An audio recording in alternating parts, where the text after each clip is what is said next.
നമുക്ക് പഴങ്കഞ്ഞി ഭയങ്കര ചൂടൊക്കെ പഴങ്കഞ്ഞി വേണോ നിനക്ക്? എങ്കിൽ വാ, ഒരു കൈ നോക്കാം. ഞാൻ ഇന്നലെ കുറച്ച് ടെക്നിക്ക് ചെയ്ത് വെച്ചിട്ടുണ്ടായിരുന്നു, നമുക്ക് കണ്ടാലോ? അപ്പൊ നിങ്ങളാണ് ഞാൻ പറഞ്ഞ സൂത്രം.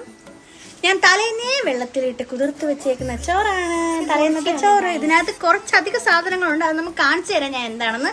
അപ്പോൾ ട്രൈ ചെയ്താലോ? അങ്ങനെ നമ്മുടെ കണ്ണൂൻ്റെ ഇഷ്ടപ്രകാരം നമ്മളിതേ പഴഞ്ചോറ് റെഡിയാക്കുകയാണ്. ഒരുപാട് കറികളൊന്നും ഇല്ലായിരുന്നു, ചെറിയൊരു കപ്പിൽ ചോറിട്ട് വെച്ചിട്ടുണ്ടായിരുന്നു. അതിനകത്ത് തന്നെ തലേന്ന് തന്നെ കുറച്ച് പച്ചമുളകും ഉള്ളിയൊക്കെ ഇട്ട് വെച്ചിട്ടുണ്ടായിരുന്നു. പിന്നെ തൈരും ഈ പറഞ്ഞ പോലെ ഒരു പിടി ചമ്മന്തിയും. അടിപൊളി ടേസ്റ്റായിരുന്നു കേട്ടോ. അപ്പോൾ നിങ്ങളെല്ലാവരും ഈ ചൂട് സമയത്ത് എന്തൊക്കെയാണ് കഴിക്കുന്നതെന്ന് എനിക്ക് കമൻറ്റ് ചെയ്യുക. അപ്പോൾ വീഡിയോ ഇഷ്ടമായാൽ ലൈക്ക് ചെയ്യണം, എല്ലാവരും എന്നെ സപ്പോർട്ട് ചെയ്യണം. നിങ്ങൾ സപ്പോർട്ട് ചെയ്താൽ മാത്രമേ എനിക്ക് ഇനിയും വീഡിയോ ഇടാൻ പറ്റത്തുള്ളൂ. അപ്പോൾ താങ്ക് യു, ബൈ.